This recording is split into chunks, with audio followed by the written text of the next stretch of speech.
안녕하세요. 성공예감 이대호입니다.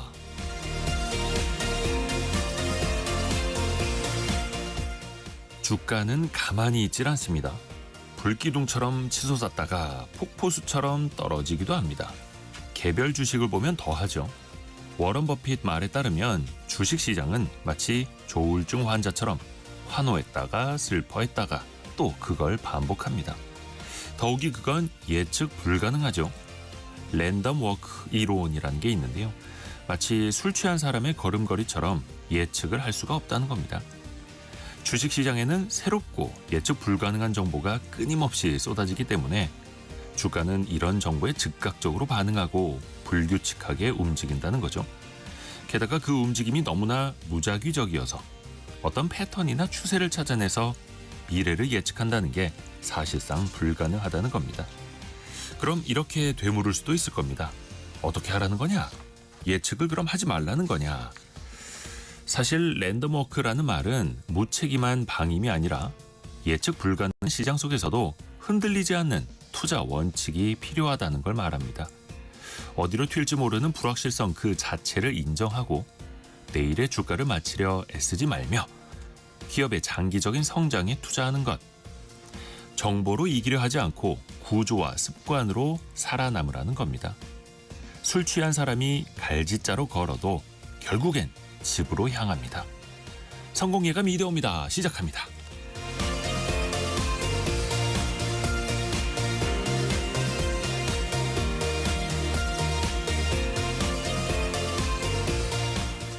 안녕하세요. 이대호입니다. 7월 14일 월요일 아침입니다. 힘차게 또 한 주를 같이 시작해 보시죠. 오늘의 경제상식 퀴즈는 세 글자인데요. 여러분이 주의하셔야 하는 이 세 글자이기도 합니다. 정부가 민생회복 소비 쿠폰을 지급하기로 했는데요. 벌써부터 이걸 사칭한 범죄가 기승을 부리고 있습니다. 정부나 카드 회사를 가장해서 쿠폰 지급을 안내하는 것처럼 꾸미고 있는데요. 사실은 악성 앱을 설치하도록 유도하고 그걸 통해서 개인정보를 빼나가려는 문자 사기인데요. 출처가 불분명한 그 문자 메시지 속 인터넷 주소 URL이라고 하죠. 절대 터치하거나 클릭하시면 안 됩니다. 이렇게 문자나 메신저를 통해서 인터넷 주소를 유도하고 악성 앱이나 어떤 바이러스 프로그램을 설치한다고 하죠. 그걸 통해서 개인정보를 탈취하는 사기 수법. 이걸 뭐라고 할까요? 외래어인데요. 조금 어려워서 힌트를 드리겠습니다. 힌트? 예, 객관식이네요. 객관식으로. 자, 1번 스미싱, 2번 스매싱, 3번 소가싱. 힌트를 좀 드리자면 SMS 단문 문자 서비스에다가 피싱, 낚시를 결합한 말입니다. 1번 스미싱, 2번 스매싱, 3번 소가싱. 아유 어려워라. 자, 짧은 문자 50원, 긴 문자 100원이 드는 샵 9730이나 KBS 콩이 열려 있고요. 추첨을 통해서 선물을 보내드리고 있습니다만 평소보다 더 많은 분들에게 시원한 커피 쿠폰도 쏘고 있습니다. KBS 콩, 유튜브를 통해서도 언제든지 다시 보고 다시 들으실 수 있고요. 성공예감 이대호입니다. 자주 검색하시면 성공이 가까워집니다.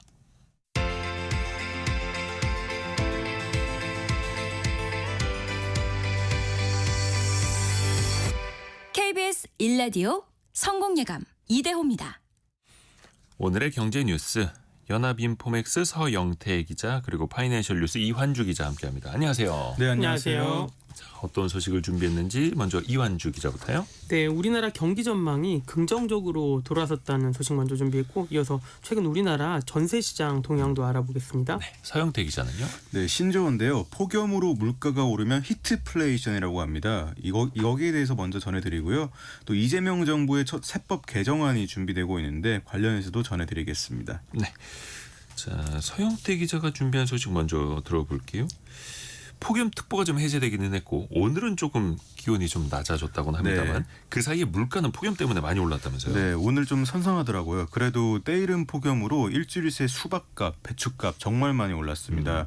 한 20% 이상 올랐는데요. 지난주에 수박 한 통 가격이 거의 3만 원에 근접했습니다. 일주일 사이에 6천 원 가까이 올랐는데 1년 전보다 지금 한 15,000원 정도 비싸진 수준입니다. 네. 이 수박값이 오른 이유는 무더위로 인한 수요 증가 때문인데 기상청에 따르면요. 올해 7월 상순 전국 평균 기온이 한 28.2도 정도 됐습니다. 1973년 이후로 가장 더웠고요. 그리고 평균 기온, 7월 상순 평균 기온이 28도를 넘은 건 또 올해가 처음이었습니다.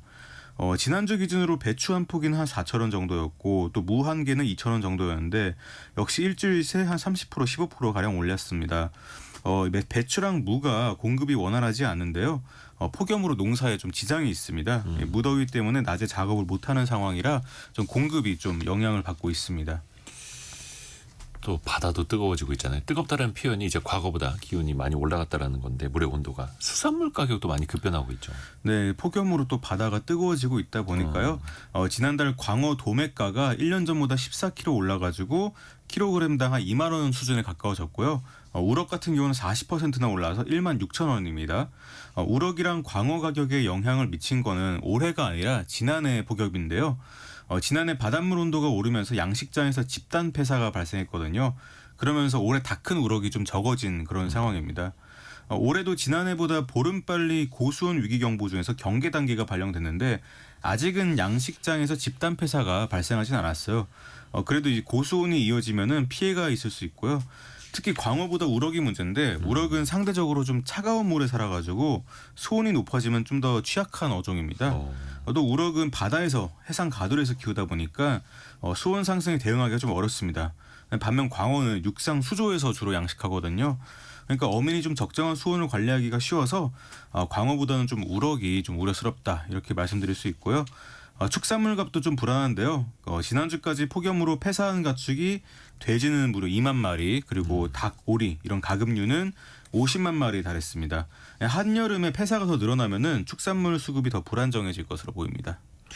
양식을 하는 광어 우럭까지도 이게 또 가격이 급변할 수 있는 거네요. 예, 맞습니다. 양식을 하더라도 거기에 또 이제 바닷물이 필요하니까. 네. 또 최근에는 부산 앞바다에 적도 인근에서 사는 향고래가 나타났다 그래가지고 참 이것도 반가운 거는 아닌데.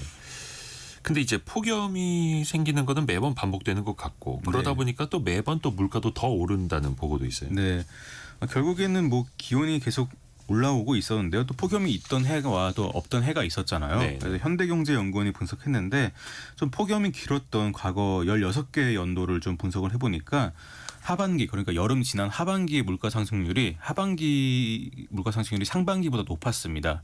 폭염을 지나고 나면 네네네. 반대로 폭염이 좀 없었던 15개 연도를 보니까 물가 추세가 반대였던 게 하반기로 갈수록 소비자 물가 상승률이 상반기보다 오히려 낮았습니다. 농축수산물의 경우 그 폭이 더 컸고요. 또 에너지 물가도 식품 물가 못지않게 영향을 받는데 지금 또 에어컨 같은 또 그런 걸 많이 켜야 되잖아요. 전력 수요가 커지다 보니까 또 전기료 부담도 많이 늘어나고 있는데 산업통상자원부는 올해 폭염 기간에 최대 전력 수요가 97.8기가와트로 사상 최고 기록을 갈아치울 거라고 예상을 했습니다. 일단 정부가 3분기 전기요금은 동결하기로 했거든요. 네. 근데 4분기에도 같은 결정을 할지가 좀 불확실한 게 이렇게 전력 수요가 많은데 전기료를 그대로 동결한다? 지금 한국전력공사가 보유한 부채가 200조가 넘어요. 네. 그러니까 하루에 이자만 120억을 냅니다. 하루에 이자만. 네. 그러니까 한국전력공사도 전기료를 안 올리기가 좀 힘들기 때문에 그렇죠. 이렇게 전력 수요가 많으면 전기료를 올릴 수밖에 없습니다. 네. 근데 이런 단기적인 대책뿐만이 아니라 지금 기후가 계속해서 좀 안 좋아지고 있는 상황, 기온이 올라가고 있는 건 큰 틀에서 우리가 좀 대비를 해야 되잖아요. 네. 물가 관리 측면에서는 좀 어떨까요? 이 폭염으로 물가가 오르는 거를 이제 히트, 열 그리고 인플레이션 합쳐서 히트플레이션이라고 하는데 히트플레이션. 네, 이게 별말이 다 만들어집니다. 맞습니다. 근데 이거는 뭐라고 해야 되나 존재하는 현상이기 때문에 그렇죠. 좀 익숙하게 좀 쓰시면 좋을 것 같고 실제로 기온이 앞으로도 계속 오를 것으로 보이잖아요. 지구 네, 온난화 네. 때문에. 한국은행이 분석을 해보니까 국내 기온이 월 평균 1도 오르면은 농산물 물가가 최대 0.44포인트 오른다, 퍼센트 포인트 오른다 이렇게 분석이 됐습니다. 그래서 정부가 이런 물가 상승을 좀 막으려면은 재생에너지를 좀 확대하고 또 기후에 잘 적응하는 현재 변한 기후에 잘 적응하는 품종을 개발하고 또 농산물 수입을 확대하고 또 다각도의 정책적 대응이 필요하다. 뭐 이런 지적이 나옵니다. 그래서 많은 분들이 기후 변화 이거 네. 체감 잘 못하겠다. 그냥 네. 여름 한철 덥고 끝나는 거 아니냐 이렇게 말씀하시는데 실질적으로 월 평균 기온 1도가 오르면 농산물 물가가 0.44%포인트 더 오른다. 예. 그 지난해 폭염도 이건 특별히 기억이 남는 게 지난 추석에 예. 그 에어컨을 틀었던 게 제가 살면서 처음이었거든요. 작년 추석이요? 예예. 아, 그 늦게까지 가을까지. 예예. 아, 그 네. 늦더위가 이어지면서 그래서 앞으로도 계속해서 이런 늦더위 또 이어질 수 있을 것 같습니다. 그렇죠. 해서 예년보다 더 에어컨 가동을 더 앞당겨서 하고 더 뒤늦게까지 가동을 하게 되고 이렇게 되는 거죠. 자, 이완주 기자가 준비한 소식, 오랜만에 좀 반가운 소식이 있습니다. 예, 맞습니다. 우리나라 경기가 좋아질 거라는 소식인데요. 예. 이 경기 선행지수라는 게 있는데 이게 6개월에서 9개월 뒤에 실물 경기 흐름에 대한 예측 지표입니다. 네. 그래서 주당 노동 시간 뭐 늘어나고 있으면 좋아질 거다. 신규 수주 많아지고 소비자 예상, 주택 허가 건수, 또 미래를 반영하는 주식 가격 등 10개 선행 지표를 조합해서 산출을 하거든요. 이 경기 선행지수 100을 기준으로 해서 그 이상이면은 향후 경기가 지금보다 좋아질 거다라고 예상이 되는 거고요. 네. 100 이하면 반대입니다. 우리나라 같은 경우에는 지난해 12월에 100을 처음으로 넘은 뒤에 지난해 올해 6월까지 7개월 연속 상승 중이거든요. 경제협력개발기구 OECD가 발표한 지난달 한국의 경기 선행지수가 101.08로 한 달 전보다 0.11포인트 상승을 했습니다. 네. 이 수치가 어떤 수치냐면 과거 3년 7개월, 한 43개월 이후에 가장 높은 수치를 기록한 거고요.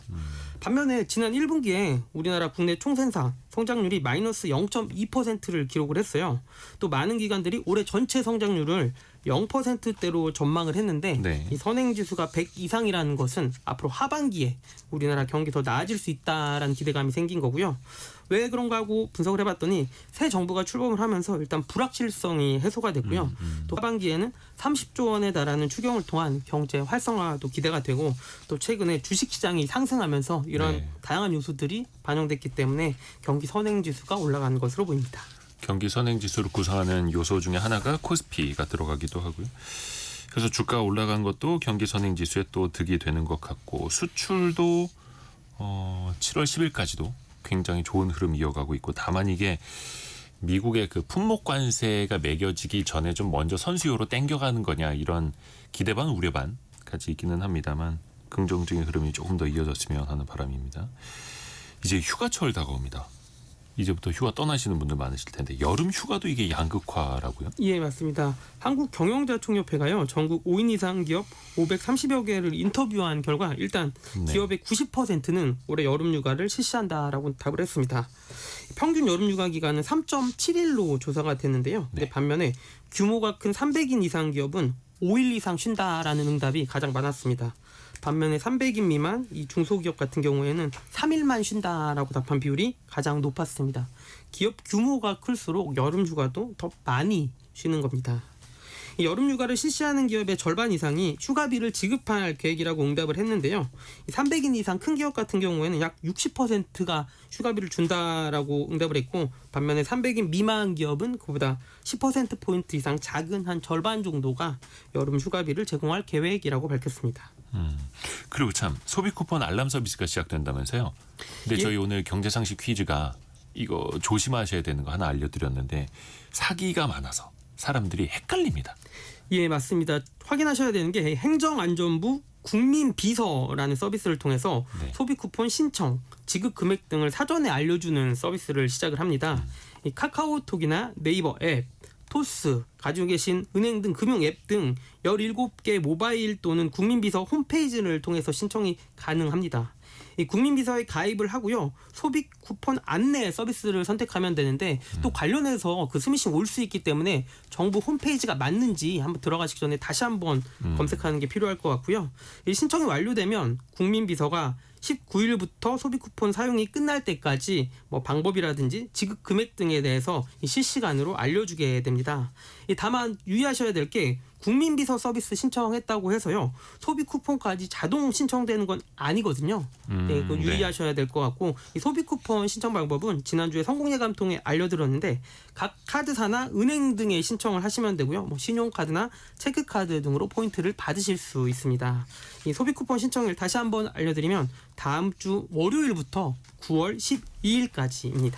그러니까 어떤 방식으로 내가 소비 쿠폰을 쓸 걸지를 이제 선택을 한다라는 건데 해서 개별 문자 메시지로 URL이 오는 걸 터치하시기보다는 그 이제 속을 확률이 있으니까 애플리케이션으로 오는 알람, 그렇죠. 우리가 익히 쓰고 있는 그런 걸로 하시는 게 조금 더 안심이 되실 겁니다. 자, 서영태 기자가 준비한 소식도 들어볼게요. 새 정부에서 세법 개정안 이거 보통 이제 가을이면은 국회에 네. 제출을 하는데 네. 대략적인 막 흐름들이 지금 나오고 있습니다. 네, 그 국정기획위원회랑 또 관계 당국에 따르면은 기획재정부가 이르면은 이달 말에 세법 개정안을 발표를 할 거고 또 여기에 대해서 물밑 작업을 하고 있다고 합니다. 역대 세법 개정안에서 핵심 현안은 뭐 단연 부동산이었습니다. 이 부동산 세제가 정말 중요했는데 이번에는 후순위로 좀 밀린다고 합니다. 이런 세금 규제가 되레 부동산 불안을 키우기도 하니까 정부가 이를 의식한 걸로 지금 해석이 되고 있고요. 실제로 문재인 정부 다주택 규제가 똘똘한 한 채로의 과도한 쏠림을 부추겼다는 비판이 있었잖아요. 그래서 뭐 주택 수가 아니라 뭐 주택가의 기준으로 세제를 개편하자 이런 의견도 그동안 있었으나 당장 세법 개정안에 담기에는 섣부르다 이런 게 대체적인 분위기고요. 또 주택가의 기준으로 개편한다고 해서 다주택자가 매물을 내놓을까? 뭐 여기에 대해서 의구심이 좀 있습니다. 그리고 뭐 종합부동산세 개편안도 이번 개정안에는 포함되지는 않을 것으로 지금 보이고 있습니다. 그럼 이번 개정안이 힘을 주는 건 뭐냐? 네. 부동산 대신에 주식입니다. 역시. 예.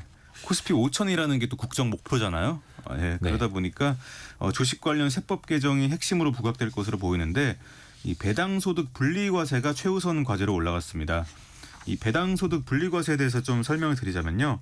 현행 소득세법은 약 2천만 원, 연 2천만 원까지 배당과 이자 등 금융소득의 15.4% 세율로 원천 징수를 합니다. 네.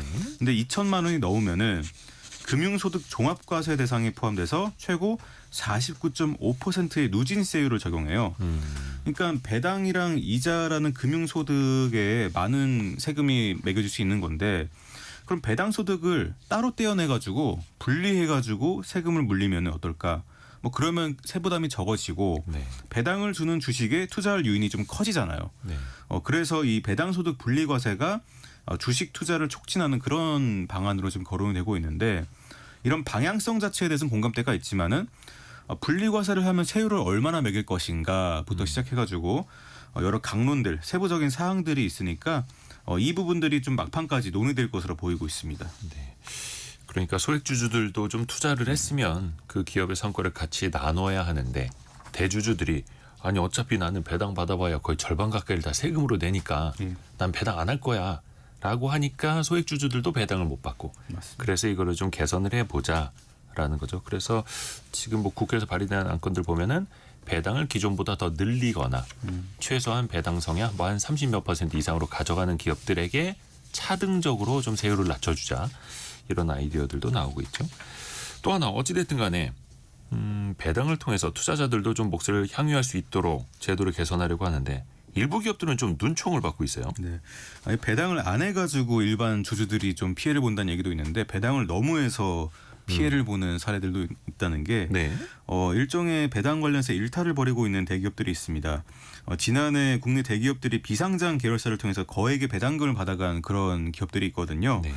문제는 이 배당을 받아가는 건 좋은데 단기 순이익 그러니까 그해 번 돈보다 많은 금액을 배당을 받았고 네. 또 적자를 냈는데도 배당을 받아가는 그런 사례들이 있습니다. 주로 재벌 그룹에서 많이 발생을 했는데 네. 이 GS그룹 내 비상장사인 삼양 인터내셔널이라고 있습니다. 지난해 단기 순이익으로 92억 원을 벌었습니다. 근데 100억 원의 배당을 지급했어요. 번 돈보다 많은 돈을 배당으로 지급했는데 이 배당을 받아간 게 오너 일가들입니다. 이 오너 일가 지분이 82% 정도인데 이 오너 일가는 또 다른 비상장 계열사인 삼정건업, 승산 이런 기업에서도 대규모 배당을 좀 받아갔습니다. 그리고 카카오 창업자 김범수 카카오 미래 이니셔티브 센터장도 네. 적자 기업에서 배당을 받아가 논란이었는데 김 센터장이 100% 소유한 K큐브 홀딩스라고 있습니다. 카카오그룹 산하의 기업인데 지난해 150억 원의 배당을 결정했습니다. 근데 이 회사가 지난해 33억 원 이상의 적자를 기록을 했습니다. 이 외에도 부영그룹, 하림그룹, 여러 재벌그룹에서 적절하지 않은 배당을 한 게 좀 드러났습니다. 근데 이렇게 오너 일가가 비상장사를 통해서 그룹의 알짜 사업을 좀 영위하고 일감 몰아주고 그러면서도 또 부적절한 배당을 받아간다면은 기존의 다른 그룹 같은 그룹에 있는 상장사들 주주가 좀 피해를 볼 수 있는 구조가 생기거든요. 네. 그래서 이 부분에 대해서도 좀 들여다봐야 되지 않나 이런 생각들이 좀 듭니다. 네. 물론 배당을 받아가는 게 불법은 아니고 당장은 적자였어도 과거에 많이 벌어서 쌓아놔서 배당 가능 이익이 있다면 네. 이들은 또 이렇게 항변을 할 수도 있겠습니다만 문제는 그걸 이제 어떻게 이익을 쌓아왔느냐겠죠. 네. 대기업 내에서 특히 대주주 지분율이 높은 회사의 일감을 좀 몰아받아서 대주주만 배불려 왔던 것 아니냐. 그래서 근본적으로 조금 더 들여다볼 필요가 있어 보이네요. 자, 이환주 기자에게 갑니다. 최근에 전세 가격이 크게 벌어졌어요. 어떤 내용입니까? 예, 맞습니다. KB 부동산에 따르면 이 전세 시장에서 고가 전세 주택과 저가 전세 주택 간의 가격 격차를 나타내는 오분위 배율이란 걸 사용하는데 네. 이게 지난 6월 기준으로 7.7을 기록을 했습니다. 2년 반 만에 가장 높은 수치를 기록을 한 건데요. 쉽게 설명하면 전세 가격이 가장 낮은 하위 20%의 전세 가격이 1억 원일 때 상위 20%의 주택 전세 가격이 7억 7천만 원이라는 겁니다. 그래서 7.7이라는 수치가 나온 거고요. 좀 더 구체적으로 살펴보면 전세 가격이 가장 높은 서울의 경우에 상위 20% 주택 전세 가격이 한 12억 4천만 원 정도를 했고요. 네. 하위 20%는 2억 8천만 원 정도였습니다. 한 4배 정도 차이가 났고요. 네. 또 수도권과 광역시를 제외한 비수도권 상위 20% 전세 가격은 3억 3천만 원이었고요. 하위 20%는 5,300만 원이었습니다. 이 극단적으로 얘기를 해서요. 서울 상위 20% 가장 비싼 주택 전세 한 채의 가격으로요. 가장 저렴한 비수도권의 하위 20% 주택 전세 23채를 얻을 수 있다라는 겁니다.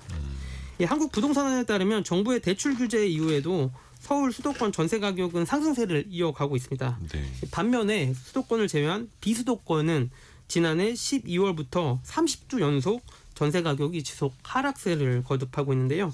이 소득 양극화, 비수도권 아파트 미분양 등으로 전세 가격에서도 양극화가 계속 심화되고 있습니다. 집 매매 가격뿐만 아니라 전세 가격도 양극화가 심화된다. 또 서민 주거에서 중요한 빌라 같은 경우는 어떻습니까? 예, 국토교통부 자료에 따르면 올해 상반기 서울의 연립 다세대 주택 전월세 거래는 6만 4천여 건으로 지난해 같은 기간과 비교해서 1만 건 이상 줄었습니다. 이 거래가 줄었다는 건 그만큼 시장이 좋지 않다라는 거고요. 네. 이 정부가 대출 규제의 후속 조치 일환으로 전세 대출, 이 정책 대출에 대한 총부채 원리금 상환 비율 적용 확대 등을 검토 중인 것으로 알려졌는데요. 네. 이게 막상 실행이 될 경우에 이 서민 주거에 영향을 줄 수 있다라는 우려가 벌써 나옵니다. 왜 그러냐면 DSR이 강화되면 실수요 서민 중에서 기존에 신용대출 같은 대출이 있거나 소득이 낮은 분들 있거든요. 네. 보통 이런 분들 전세대출 80% 90% 나왔는데 이 DSR 규제가 강화되면은 전세대출마저도 일정 한도를 못 받기 때문에 좀 그쵸. 서민 주거는 어떻게 하면 피해갈 수 있나 이런 부분도 좀 고민이 필요해 보입니다. 연합인포맥스 서영태 기자 그리고 파이낸셜 뉴스 이환주 기자와 함께했습니다. 오늘 말씀 고맙습니다. 네, 감사합니다.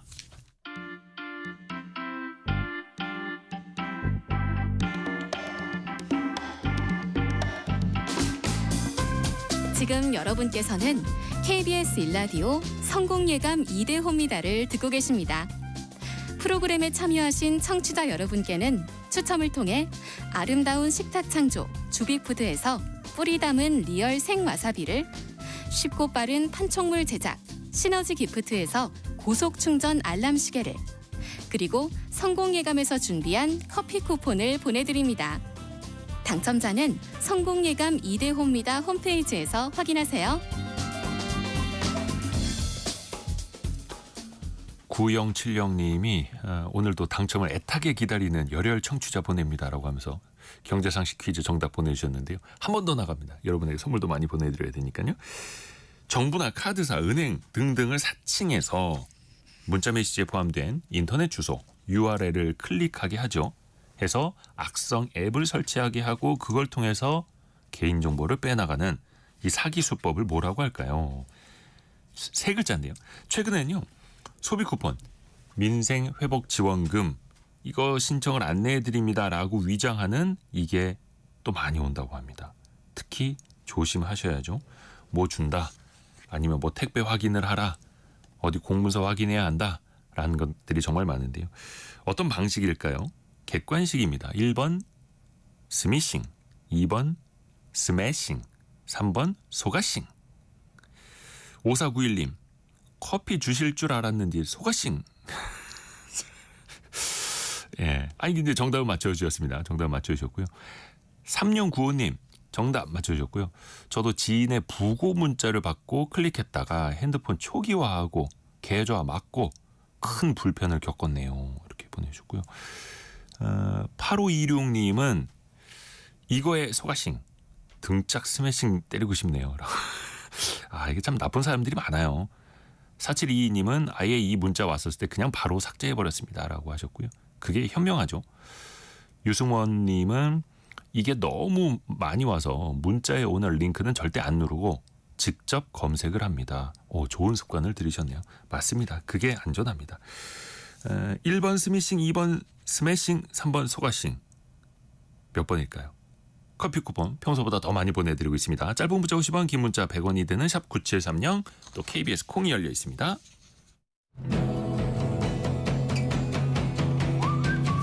오늘의 움직임에 주목하고 세상의 흐름을 놓치지 않습니다. 여러분의 내일을 응원하며 성공의 열쇠를 함께 찾아갑니다. 성공예감 이대호입니다. 휴가철에 휴가지 가서 렌터카들 많이 이용하시게 되죠. 그런데 렌터카 관련 분쟁이 정말 특히 이런 여름 휴가철에 몰린다고 합니다. 35%가 그렇다고 하는데요. 슬기로운 법률 생활 시간에 같이 한번 렌터카 대여부터 사고 처리까지 각종 쟁점들 어떻게 풀어야 할지 들어보시죠. 법무법인 길도 윤예린 변호사와 함께합니다. 안녕하세요. 안녕하세요. 윤예린 변호사입니다. 렌터카 좀 이용해 보셨어요? 예, 제가 운전 자체는 안 하는데 제 친구들을 대리해가지고 제가 좀 계약 먼저 예약해주고 그러는 경우들이 있었어요. 최근에도 뭐 지방에 좀 조문 가는데 너무 장례식장이 멀어서 단기로 잠깐 이용한 적이 있었어요. 참 잘만 이용하면 편리해요. 네네.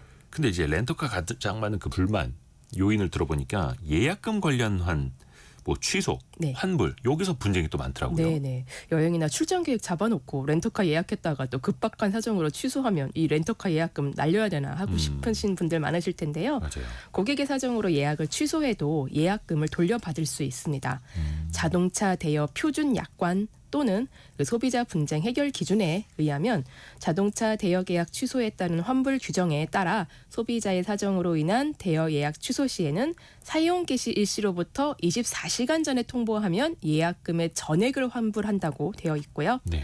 사용 개시 일시로부터 24시간 이내에 대여 예약을 취소 통보한 경우에는 대여 예정 요금의 10%를 공제한 뒤 환급하도록 되어 있습니다. 10%만 공제하면 되는 거예요. 90%는 돌려받을 수 있다는 뜻입니다. 그러네요. 예. 근데 이러한 기준은 사실 법에 규정된 건 아니고 표준 약관에 규정되어 있는 것입니다.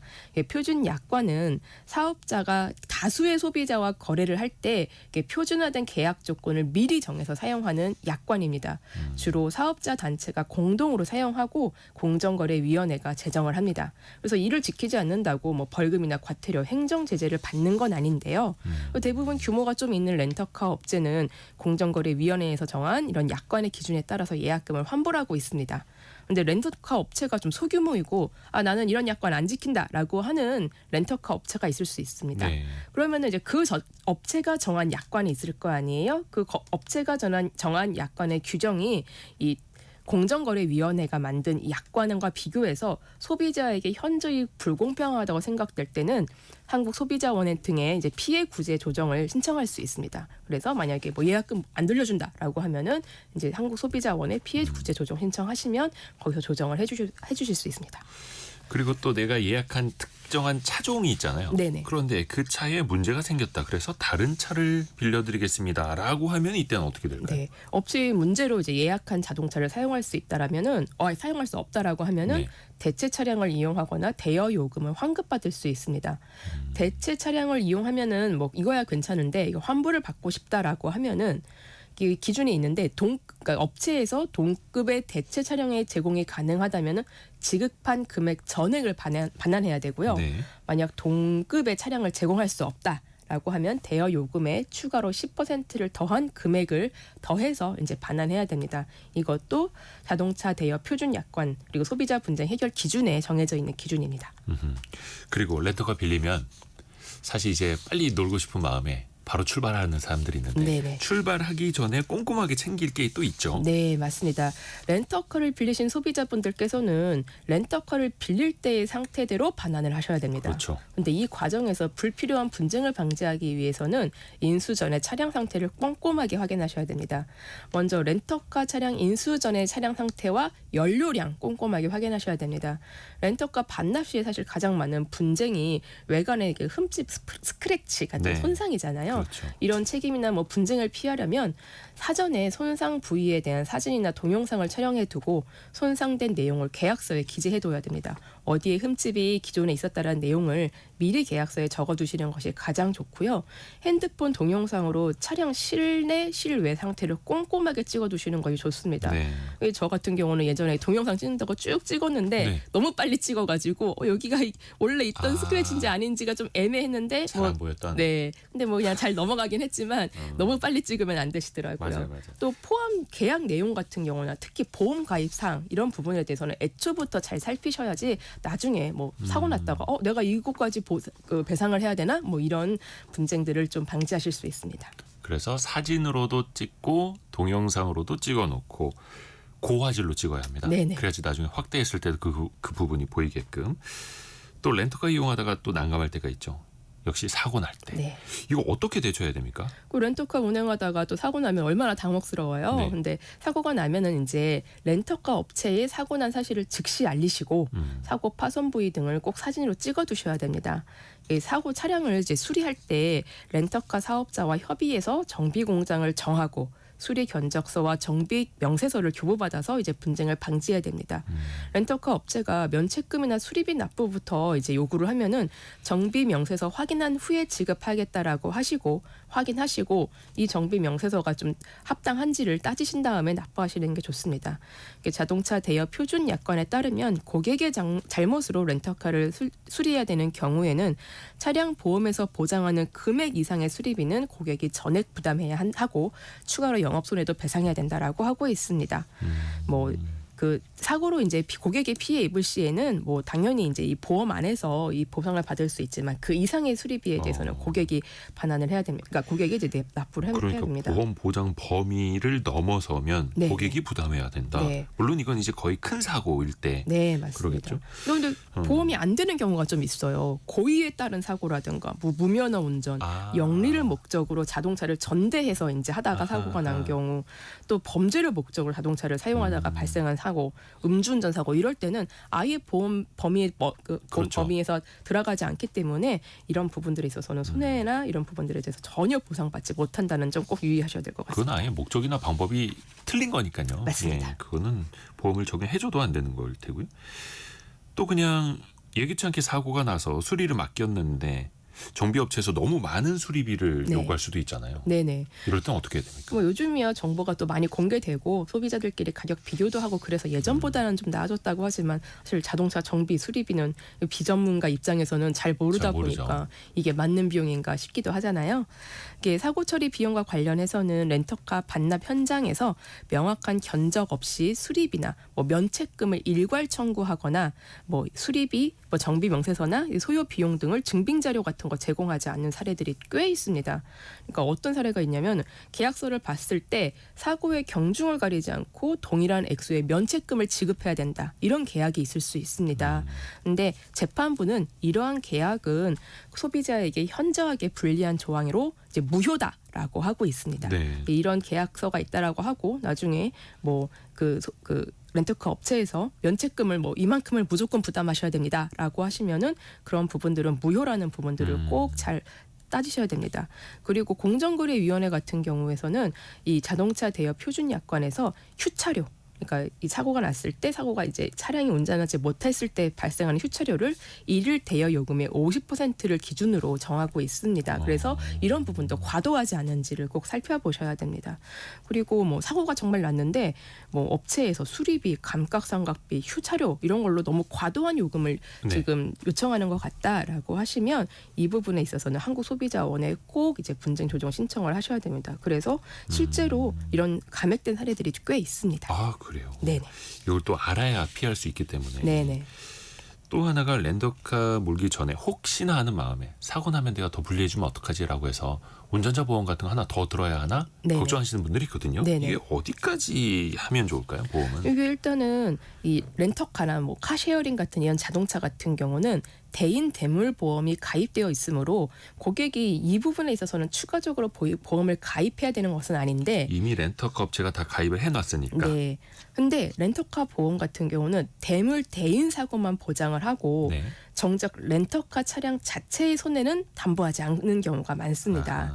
그래서 렌터카 운전 중에 사고가 나면 이 차량 자체의 수리비는 운전자가 부담하게 되는 사례가 계속 반복이 되고 있습니다. 그래서 이를 보완하려면 개인 자동차 보험에 렌터카 손해 특약을 추가를 하거나 일일 단위로 가입 가능한 원데이 자동차 보험 활용하실 수 있습니다. 근데 이런 특약 같은 경우는 본인 명의의 자동차 보험에 자기 차량 손해가 담보되어 있어야 가입이 가능하고 뭐 외제차나 10인 이상이 탈 수 있는 차량, 뭐 카쉐어링 같은 경우에는 좀 가입이 제한될 수 네. 있으니까 이런 부분은 좀 잘 따지셔서 좀 가입을 하시는 게 좋습니다. 근데 이게 자차 보험은 따로 안 된다라고 하면 이거 내가 일부러 추가로 가입을 해야 하는 건지 네네. 또 렌터카 빌릴 때 보니까 무슨 완전 자차, 슈퍼 네네. 자차 뭐 이런 걸 선택하도록 하더라고요. 네네. 이거 뭐가 다른 건지도 모르겠어요. 네, 사실 뭐 자차 보험 꼭 하셔야 됩니다라고 하는 업체들 좀 있을 수 있습니다. 그러니까 자차 보험 가입은 의무 사항은 아니기 때문에 고객은 자신의 의사에 따라서 차량 손해 면책 제도나 자차 보험 중에서 어느 것도 이제 이용하지 않으실 수가 있습니다. 이게 고객의 그 의사와 상관없이 무조건 차량 손해 면책 제도를 이제 자동으로 가입하라고 하는 약관, 자차 보험 가입하라고 하는 약관 이런 것들은 불공정 약관에 해당해서 무효입니다. 그리고 고객은 자동차 대여 시에 차량 손해 면책 제도에 자동으로 가입하도록 되어 있고 추가 비용을 고객에게 납부하도록 한다는 이런 부분들도 있는데 이런 거 다 거절하실 수 있습니다. 아, 그래요. 네, 그리고 완전 자차, 뭐 슈퍼 자차라는 이름으로 판매하는 별도의 자차 보험 같은 경우도 좀 주의를 하셔야 됩니다. 이게 뭐 이런 자차 보험 같은 경우는 완전히 모든 손해가 배상될 수 있겠다 생각하실 수 있는데 예. 이게 예외 항목들이 꼭 존재를 해서 이게 좀 분쟁이 되는 경우들이 왕왕 있습니다. 이름이 완전 자체야. 네네. 그러니까 자체 보험 완전히 보장하는 것처럼 보이는데 그게 네네. 아닐 수 있다는 거예요? 네네. 그래서 실제로는 면책 한도가 낮아서 초과 수리비를 내야 되는 경우들도 있습니다. 그래서 면책 한도, 면책 책임 범위 이런 부분들 꼭 꼼꼼하게 살피시고 가입하셔야 됩니다. 근데 기본적으로 자동차 대여할 때 차량 손해 면책 제도에 자동으로 가입된다. 네네. 그러니까 자차가 어느 정도는 그러면 여기에 포함이 된다라는 그러니까 거군요. 대물 대인, 그러니까 내가 사고 낸 차에 다른 차에 대해서는 이제 무조건 손해배상이 되는데 내 차에 대해서는 그러니까 손해배상이 안 되는 경우가 굉장히 많다는 거죠. 그래서 자차 보험이나 이런 부분들을 따로 들으려고 권유를 하기도 하는데 이거는 꼭 의무사항은 아니고 자신이 필요할 것 같으면 들어야 된다. 이런 내용입니다. 그러게요. 이것도 참 고민이 되기도 합니다. 선택을 할 때. 렌터카는 이제 우리 여행 가서 많이 쓰게 되는데 네네. 현실적으로 여행 가서 또 술도 마시게 되고 네네. 그러면 대리운전 부를 수도 있는데 네네. 렌터카일 때는 그럼 대리운전 기사분을 부르면 이거 보험은 어떻게 될까요? 그 렌터카 같은 경우는 운전자를 특정인으로 정해서 하는 계약이어서 운전자가 아닌 다른 사람이 운전하였을 때는 그 계약을 위반하는 것이고 그래서 사실 어허. 대리 서비스를 받을 수가 없었습니다. 예.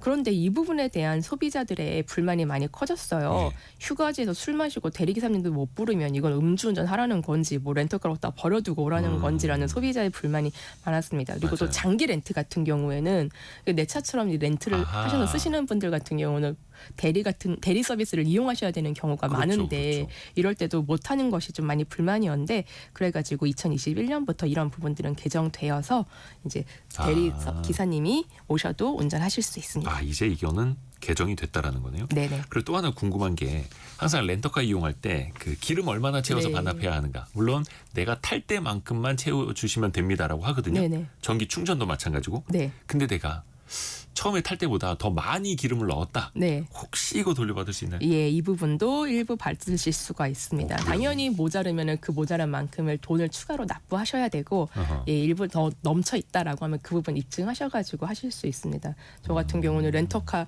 이용하다가 이게 너무 기름이 조금밖에 안 남아서 그 근처에 있는 주유소에서 기름을 넣었는데 나중에 보니까 렌터카에서 제시하는 요금보다 그 주유소 요금이 더 비싸가지고 약간 낭패를 본 적이 있습니다.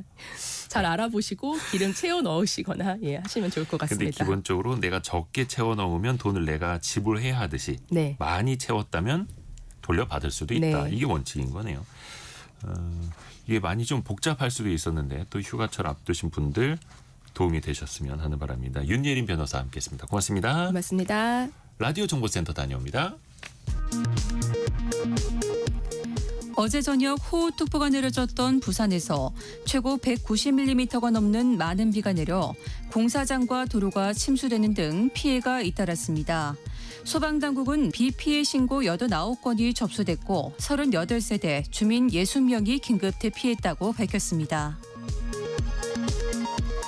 김건희 특검팀이 양평고속도로 노선이 김건희 여사 일가에 유리하도록 종점이 변경됐다는 의혹과 관련해 국토교통부와 용역사 등에 대한 압수수색에 나섰습니다.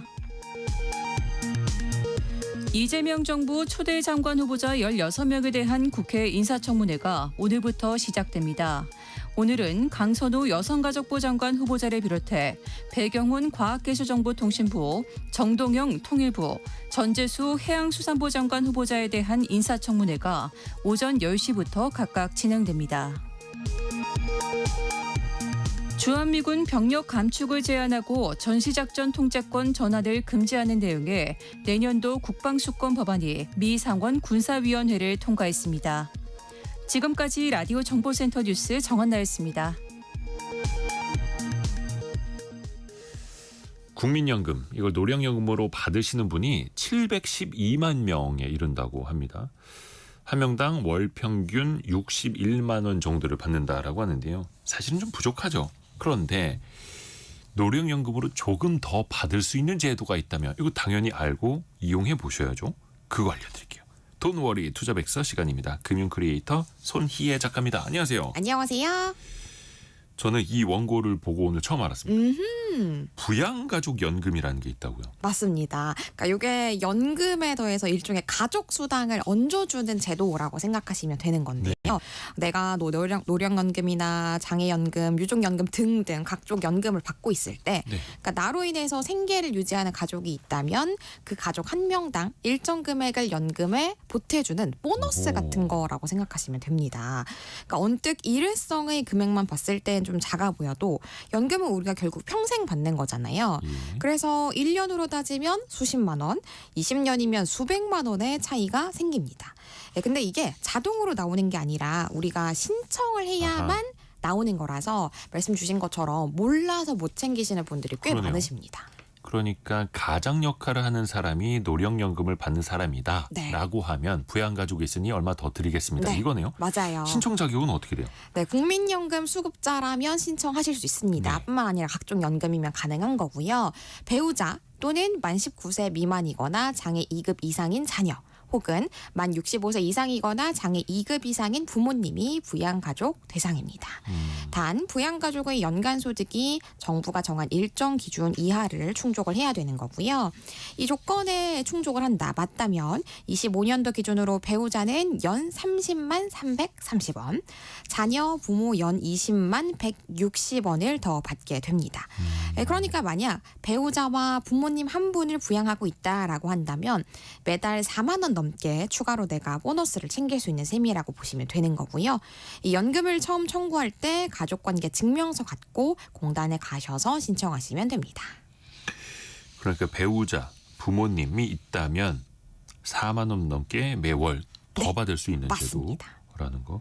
근데 이게 약간 이분들의 경제 활동 능력이 없다. 나이로 보나 뭐로 보나 네. 이게 또 이제 갖춰져야 되는 거네요. 맞습니다. 이게 수동으로 본인이 직접 신청을 해야 하는 거고 네. 신청했으면 그냥 바로 줍니까? 뭐 주의할 점도 있습니까? 주의할 점 있습니다. 3가지 정도 좀 기억하셔야 되는데요. 네. 첫째는 부양가족의 상황이 바뀌게 되면 즉시 신고를 하셔야 됩니다. 자녀가 만 19세가 된다거나 이상이 된다거나 배우자가 소득이 생긴다거나 부모님이 다른 공적 연금 예를 들어서 공무원, 사하, 군인 연금 등등을 받게 되시면 지급이 중단되기 때문에 중복으로 받지 않도록 주의하셔야 되고요. 둘째, 한 명의 부양가족은 여러 연금 수급자에게 중복으로 인정되지 않습니다. 예를 들어서 아버님이 두 아들에게 동시에 부양가족으로 등록할 수가 없는 거고 반드시 중복되지 않도록 한 명이 받아야 된다는 거 기억해 주시고요. 마지막으로 3번째는 본인이 다른 공적 연금에서 이미 부양가족 연금을 받고 계시다면 이 국민연금에선 중복으로 받을 수 없다는 점 기억하셔야겠습니다. 중복 수급은 안 된다라는 거. 그리고 국민연금을 더 받을 수 있는 좋은 제도 중에 하나가 크레딧이라는 거 있잖아요. 네. 출산 크레딧이 대표적이죠. 맞습니다. 이 국민연금에서는 사회적 기여에 대해서 가입 기간을 덤으로 보너스로 얹어주는 제도가 있는데 이게 바로 크레딧입니다. 일단 말씀 주신 출산 크레딧이 있는데요. 현재 2025년까지는 국민연금에서는 둘째 자녀부터 출산 크레딧이 적용이 됩니다. 둘째 자녀는 12개월, 셋째 자녀부터는 한 자녀당 18개월씩 가입 기간이 추가로 인정되고요. 최대 50개월까지 인정받을 수 있습니다. 요 크레딧은 별도의 신청 없이 연금 청구 시에 자동으로 반영이 되고요. 다만 내년 26년 1월 1일 이후부터는 첫째 자녀도 출산 크레딧 대상에 포함돼서 12개월의 가입 기간이 추가로 인정됩니다. 그리고 또 기존에 있던 최대 50개월의 상한 규정도 폐지가 돼서 내년부터는 자녀 수의 제한 없이 가입 기간 쭉 늘리실 수 있는 거죠. 많이 낳으시는 분들에게 조금 더 혜택을 드리는 거죠. 맞습니다. 국민연금 더 많이 받으실 수 있도록. 또 지금 직장이 없거나 군인이어도 또 혜택이 있다고요. 네, 맞습니다. 실업 크레딧을 이제 직장 없으신 분들 혜택 받으실 수 있는 건데요. 네. 고용보험 구직급여를 받는 분이 신청하면 최대 1년 동안 연금보험료의 75%를 국가가 대신 내주는 제도입니다. 본인은 나머지 25%만 내면서 가입 기간을 1년 그대로 인정을 받으니까 이 경력이 단절되는 시기에 연금을 계속해서 이어갈 수 있는 아주 유용한 제도인 거죠. 다만 이건 소득 기준 그리고 재산 기준 존재하고요. 반드시 구직급여 수급 중에 직접 신청해야만 혜택 받으실 수 있습니다. 또 현재까지 2008년 이후 입대해서 현역병이나 사회복무요원 등으로 6개월 이상 복무한 경우에 6개월의 가입 기간도 추가로 인정받을 수 있어요. 요거 별도 신청 없이 노령연금, 국민연금 청구 시에 우리 자동으로 반영되는 거고요. 내년부터는 6개월 이상 복무하면 최대 12개월까지 가입 기간 추가로 인정이 됩니다. 그러니까 군대 간 거는 자동으로 신청이 되는 거고 내가 지금 실업 상태다. 고용보험 구직급여를 받고 있다라고 하는 거는 이거는 국민연금공단에 직접 신청해야 하는 맞습니다. 거고요. 조금 이제 헷갈리기도 하네요. 네. 또 국민연금을 만약에 내가 돈을 낼 수 없는 상태였는데 뭐 예를 들어서 실직을 했는데 돈을 냈다. 조금 더 많이 낸 것 같다라고 할 때 이거 바로 잡을 수도 있다면서요. 있습니다. 요게 명칭이 과오납금인데요. 네. 이 보험료가 이중으로 납부가 됐다거나 혹은 자격이 없는 기간에 잘못 납부가 된 경우가 발생을 합니다. 특히나 퇴사와 재취업이 잦다거나 혹은 직장 다니다가 사업자로 전환하는 그런 경우들은 혹시 내가 과오납금 관련해 가지고 좀 돌려받을 수 있는 게 아닌가 확인해 보실 필요가 있습니다. 만약에 내가 좀 조회를 해보고 싶다라고 하실 때는 국민연금공단 홈페이지나 내 곁에 국민연금 모바일 앱, 이게 이제 국민연금 앱 이름이거든요. 네. 내 곁에 국민연금, 이 애플리케이션에서 간편하게 조회하고 또 환급 신청까지 이 홈페이지나 혹은 애플리케이션에서 바로 가능합니다. 그리고 안타깝게 가족을 먼저 떠나보냈을 때도 그 국민연금에 내 가족이 납입했던 거 이거 받을 수 있는 제도도 있잖아요. 맞습니다. 유족연금은 국민연금 가입자나 수급자가 사망했을 때 네. 남은 유족의 생계를 보장하기 위해서 지급이 되는 연금입니다. 수급건이 발생한 날로부터 5년 안에 청구하셔야 되고요. 네. 이게 우리가 순위가 존재하는데 배우자가 최우선순위고 배우자가 없을 경우에는 자녀나 부모, 손자녀 순으로 받으실 수 있습니다. 아, 이것도 순서가 있고요. 네. 그런데 사망자가 국민연금 가입 기간 10년을 채우지 못했다거나 보험료 납부 요건을 충족하지 못했다면 연금이 아니라 그동안 냈던 원금에 이자를 더한 사망 일시금 또는 반환 일시금 형태로 한 번에 받게 되는 거고요. 우리 개인도 마찬가지로 10년 조건 충족해야 되잖아요. 그렇죠. 네, 요게 이제 상속 형태로 이제 지급이 될 때에도 마찬가지로 10년의 기준 존재한다는 거 기억해 주셔야겠습니다. 그래서 기본적으로 유족연금도 마찬가지고 네. 노령연금 방식으로 내가 받을 때도 마찬가지고 맞습니다. 기본 10년은 부어야 네. 한다라는 거고요. 근데 예를 들어서 남편이 사망을 했는데 아내는 이미 국민연금을 노령연금으로 받고 있었다라고 하면 이거 중복해서 받을 수 있습니까? 유족연금을? 요 부분에서도 우리가 두 가지의 포인트를 좀 기억을 해야 되는데요. 네. 두 가지 연금을 동시에 다 받을 수 없고 본인에게 유리한 쪽으로 선택을 할 수가 있습니다. 네, 이때 선택지가 두 가지인데요. 첫 번째가 본인의 노령연금을 그대로 받는 방법이 있고요. 네. 두 번째가 나의 노령연금을 받는 것보다 유족연금을 선택하는 게 조금 더 나을 것 같다라고 할 때는 유족연금을 선택하실 수 있습니다.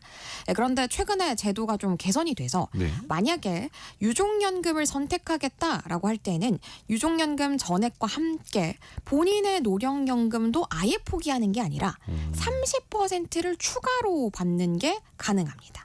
그러니까 두 경우의 금액을 비교해보고 나의 이제 연금을 아예 100% 다 받거나 혹은 유족연금 전액 플러스 나의 연금 30%를 받는 쪽 이렇게 좀 유불리를 선택을 해보셔야 되겠죠. 기존에는 내 남편이나 아내가 남긴 유족연금을 받을 거냐 내가 부어나간 국민연금의 노령연금으로 받을 거냐 1대1 비교였는데 네. 이제는 유족연금에다가 내가 받을 수 있는 노령연금액의 30%를 30%. 추가로 얹을 수 있다. 이게 맞습니다. 최근에 달라진 건가요? 맞습니다. 최근에 달라진 거여가지고 요것도 역시 이제 우리가 아무래도 개정이 좀 많이 되다 보면 다 챙길 수가 없잖아요. 맞아요. 그래서 요 30%를 좀 아직 인지하지 못하신 분들 꽤 많으신데 아예 포기해야 되는 게 아니니까 요것도 그러네요. 같이 챙겨서 비교를 해보시면 유불리 좀 비교하시기에 훨씬 용이할 것 같습니다. 이게 제도가 복잡한 데다가 또 매년 바뀌다 보니까 맞습니다. 이렇게 항상 배워야 됩니다. 아유, 고맙습니다. 금융 크리에이터 손희애 작가였습니다. 고맙습니다. 감사합니다. 이 시각 현재 코스피와 코스닥은 좀 강보합, 약보합으로 좀 엇갈리고 있네요. 2부에서는요. 개미스쿨 시간으로 돌아옵니다. 홍춘욱 대표와 함께 이번 주 국내외 증시 방향부터 투자 방법까지 같이 점검해 보시고 또 배워보시죠. 잠시 뉴스 들으시고요. 10시 5분에 금방 다시 뵙겠습니다.